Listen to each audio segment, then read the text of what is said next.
Sampurasun wargi pecinta KDM. Jadi kalau saya perhatikan itu ya, Kang Deddy Muladi itu punya strategi politik, guys. Jadi di video ini kita akan ngomongin apa sih rahasia daripada Kang Deddy Muladi, kenapa dia berhasil jadi politisi. Jadi di video ini saya akan bongkar gitu ya, saya akan kuliti kenapa Kang Deddy Muladi ini sangat sukses dalam berpolitik. Bahkan dia itu salah satu politisi termuda ya, zaman dulu ya, salah satu politisi termuda di zaman Pak Soeharto itu. Umur 26, 27-an dia sudah jadi DPR, guys.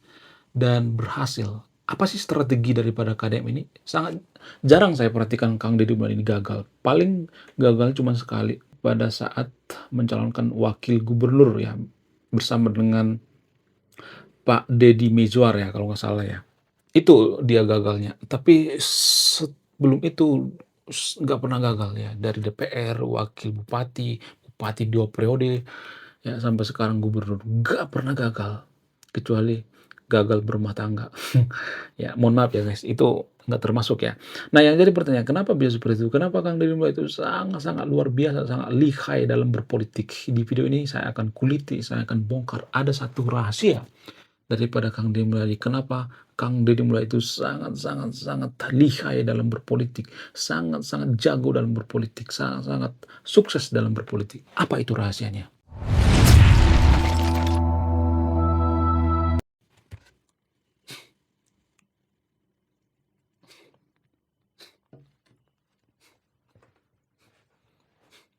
Cek cek cek cek cek cek cek cek cek cek cek cek cek. Salah satu rahasia daripada Kang Deddy Muladi itu yang jarang kita sadari itu adalah dia sangat jarang memaksa orang lain memilihnya. Dia sangat jarang menyuruh orang lain memilihnya. Sangat jarang sekali kalau saya perhatikan. Kalau dia kampanye ya, itu kalau saya perhatikan. Biasanya dia menggunakan trik atau strategi. Misalnya nih ya, misalnya dari dulu Kang Deddy Muladi itu sebenarnya sudah suka berbagi ya, tapi biasanya dia ngasih bantuan ke orang pada saat kampanye, tapi tepat sasaran gitu.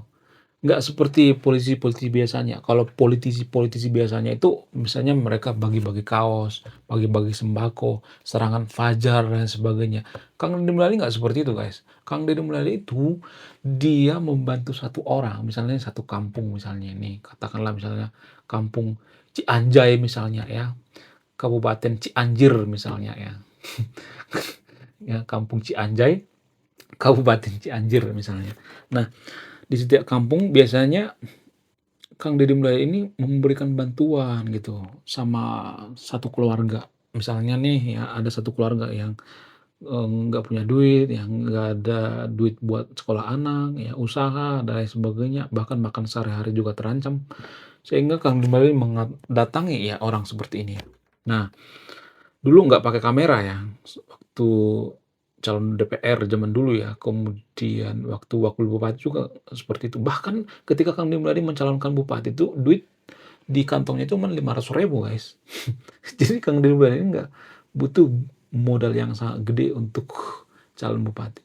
Biasanya dia pergi ke kampung-kampung ya, kemudian dia membantu, misalnya nih ngasih duit 3 juta, 4 juta, 5 juta, satu keluarga. Nah, apa tujuan daripada Kang Deddy Muladi membantu satu orang gitu yang memerlukan ya, bukan, serangan fajar ya, bukan bagi-bagi kaos ya. Nanti orang seperti ini akan memberikan semacam, eee, pernyataan gitu ke teman-temannya satu kampung, "Oh, Pak Deddy itu bagus, Pak Haji Udin itu bagus, kemarin saya dibantu." Jadi dari mulut ke mulut gitu, "Oh, itu bagus, saya kemarin dibantu, ya Pak Deddy itu adalah orang yang tulus." Padahal waktu Kang Deddy Muladi ngebantu, orang-orang seperti ini nggak pernah ngomong, "Saya tuh nomor sekian ya, nomor 2 ya, pilih saya." Nggak pernah mengatakan seperti itu. Ya kalau dia calon. Nggak pernah dia menyuruh orang lain memilihnya. Jadi prinsip daripada Kang Deddy Muladi dalam berpolitik itu adalah, pedagang yang baik itu, catat ya, ini sangat penting ya, kalau Anda jadi seorang politisi yang sukses. Ini berdasarkan riset bertahun-tahun, guys. Seorang politisi itu, seorang politisi yang baik tidak pernah atau tidak boleh menyuruh memilih dirinya.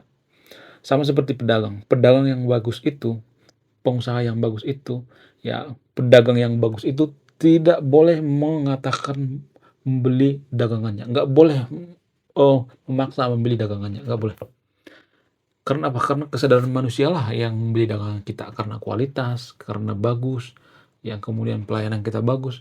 Jadi kalau kita maksa orang lain itu nggak boleh. Sama seperti politisi, politisi juga seperti itu, nggak boleh kasih serangan fajar. Serangan fajar itu kan memaksa itu namanya. Yang ngasih 200.000 per orang gitu, ngasih kaos, ngasih sembako dan sebagainya, itu kan maksa itu namanya, menyogok. Jadi kita tuh nggak boleh menyogok seseorang itu biar kita dipilih. Kang Deddy Mulyadi melakukan strategi ini. Dari dulu melakukan strategi ini. Ya, dia bantu satu orang satu kampung ya yang membutuhkan. Nanti orang ini akan dari mulut ke mulut ya, semacam informasi gitu ya, marketing gitu dari mulut ke mulut ya. Lalu orang-orang nanti akan percaya dengan Kang Dimyari. Ah, masa iya kamu dibantu? Iya, dulu pernah saya dibantu. Cerita tuh ya, ibu-ibu kan suka ember tuh ya, ya di kampung ya kan. Nah, dari situ tuh pendukung fanatik daripada Kang Deddy Mulyadi. Itulah alasannya kenapa Kang Deddy Mulyadi selalu menang saat kampanye. Itu yang pertama ya. Kemudian Kang Deddy Mulyadi juga menggunakan yang namanya strategi Machiavelli ya. Jadi ada seorang politisi yang sangat handal dari Italia bernama Niccolo Machiavelliani. Jadi Niccolo Machiavelli ini dia mengatakan, kalau Anda jadi seorang pemimpin, Anda itu harus jadi orang yang tegaan. Bukan berarti saya mengatakan yang nonton video untuk menghalalkan berbagai cara ya, tapi sekali-sekali Anda harus jadi orang yang tegaan. Jadi sama halnya dengan Kang Deddy Mulyadi, bukan berarti saya mengatakan bahwa Kang Deddy Mulyadi itu jahat ya, tapi pada saat tertentu dia sangat tega, guys. Contoh misalnya, kita ambil contoh. Ketika Pak Purbaya mengatakan bahwa kemungkinannya Kang Deddy Mulyadi itu dikibulin oleh anggotanya. Dulu pernah viral tuh ya, Pak Purbaya mengatakan ada duit mengendap di rekening Jawa Barat gitu ya, di rekening pemerintah Jawa Barat. Pak Purbaya kan pernah mengatakan seperti itu ya, walaupun Pak Purbaya itu blunder ya mengatakan seperti itu. Kang Deddy Mulyadi itu melakukan yang namanya strategi Machiavelliani. Apa itu? Jadi dia mengatakan terhadap sekdesnya, kalau ada duit mengendap miliaran di rekening kita, rekening Jawa Barat, ya di rekening daerah, tapi saya nggak tahu, maka saya akan pecat Bapak, kata Kang Deddy Mulyadi. Jadi walaupun dia dekat dengan sekretaris daerahnya, tapi dia sangat tegas, sangat tega. Jadi ini strategi daripada Niccolo Machiavelli. Sebenarnya tidak hanya Kang Deddy Mulyadi yang melakukan strategi seperti ini. Pak Soeharto juga sebenarnya melakukan strategi ini. Tapi ini buku dilarang, guys. Ini buku yang sangat-sangat ini ya, buku yang sangat-sangat diharamkan. Saya tidak mengatakan bahwa Kang Deddy Mulyadi membaca buku ini ya. Saya tidak mengatakan seperti itu ya. Tapi mirip banget ya, seperti isi buku daripada Machiavelli ini. Ya, Anda yang nonton video kalau penasaran, baca deh buku daripada Machiavelli. Kemudian strategi Machiavelli yang digunakan oleh Kang Deddy Mulyadi itu yaitu Machiavelli mengatakan kalau Anda jadi pemimpin itu lebih baik ditakuti daripada dicintai. Nah, Kang Deddy Mulyadi itu dua-duanya, ditakuti dan dicintai. Kenapa Kang Deddy Mulyadi itu ditakuti? Dia orang yang sangat tegas. Ada banyak orang yang diproses ketika melawan Kang Deddy Mulyadi. Seperti misalnya Bang Jago. Ada dulu di Karawang apa di Bekasi itu dulu ya. Ada tuh yang minta THR ke perusahaan-perusahaan ya, Bang Jago. Dan disikat oleh Kang Deddy Mulyadi, dipenjarakan. Kang Deddy Mulyadi itu kejam, guys. Kalau dia sudah tegas gitu. Kemudian masyarakat digusur. Itu kan sebenarnya kejam ya. Pemimpin itu sebenarnya ya harus seperti itu, harus tegas gitu. Di satu sisi dia bisa lembut gitu. Ya, dia harus ditakuti dan dicintai. Jadi kalau memilih salah satunya harus ditakuti. Mohon maaf ya, saya tidak membandingkan KDM dengan Pak Jokowi ya. Pak Jokowi itu yang hilang daripada Pak Jokowi itu tidak ditakuti, tapi dicintai. Pak Jokowi itu adalah pemimpin yang dicintai, bukan yang ditakuti. Jadi pemimpin di Indonesia itu yang ditakuti itu yang pertama itu Soeharto, KDM, Pak SBY. Ya, itu ditakuti. Jadi lebih baik ditakuti daripada dicintai. Nanti kalau Kang Deddy Mulyadi jadi presiden, yakin ya, saya yakin seyakin-yakinnya, pasti dia akan menghukum mati para koruptor. Saya yakin seyakin-yakinnya. Itulah alasannya kenapa saya bikin channel ini. Karena menurut saya pribadi, kita harus ya mengerti apa kebijakan daripada Kang Deddy Mulyadi, dan ini sangat mempengaruhi kemajuan bangsa kita. Di antara sahabat yang nonton video nih, ya walaupun nanti view daripada video ini sedikit, nggak jadi masalah, karena saya nggak mengharapkan duit dari YouTube, karena kehidupan saya sudah berkecukupan.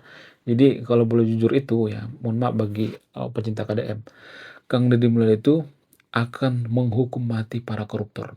Maka dari itu kita harus mendukung Kang Deddy Mulyadi jadi calon presiden. Saya tidak dibayar guys, saya pro bono.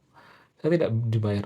Kenapa saya mendukung Kang Deddy Mulyadi itu? Karena saya suka dengan kebijakan-kebijakannya. Kalaupun nanti suatu saat Kang Deddy Mulyadi itu berkhianat misalnya, tidak seperti dulu lagi, berubah misalnya, berubah jadi oligarki misalnya, nggak peduli dengan rakyat, maka saya yang pertama mengkritik Kang Deddy Mulyadi.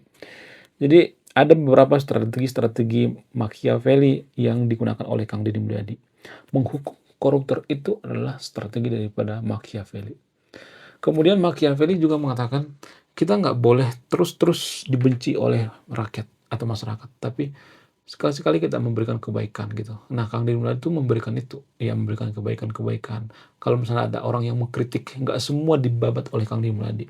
Ya, ada juga yang dilayani gitu ya, ada yang diajak ngobrol, bicara gitu ya, diundang ke lembur pakuan dan lain sebagainya. Jadi Kang Deddy Mulyadi ini adalah pemimpin yang sangat sempurna kalau saya perhatikannya. Bagaimana dengan Pak Harto? Pak Harto itu salah satu yang paling mirip dengan buku The Principle, bukan The Principle, The Prince, karya Machiavelli. Nah, Pak Soeharto itu kan bertangan besi ya. Machiavelli juga mengatakan seperti itu. Kalau kita diharuskan bertangan besi, ya udah ayo kita bertangan besi. Ya, jadi kalau saya perhatikan itu ya, walaupun Pak Soeharto itu bertangan besi pada saat Orde Baru, kita tuh aman guys. Nggak seperti sekarang ini. Aman, tentram, ya damai. Ya walaupun dibungkam ya, tapi menurut saya pribadi ya overall ya masyarakat itu ya merasa dilindungi gitu. Makanya presiden terbaik itu di Indonesia itu adalah Pak Soeharto. Itu menurut data guys. Itu menurut data dari survei barometer. Ya, ya. Jadi ini menurut data, saya tidak ngarang-ngarang sendiri ya. Salah satu presiden terbaik di Indonesia itu adalah Pak Soeharto. Mudah-mudahan nanti kalau Kang Deddy Mulyadi itu jadi presiden, dia adalah presiden terbaik sepanjang masa di Indonesia.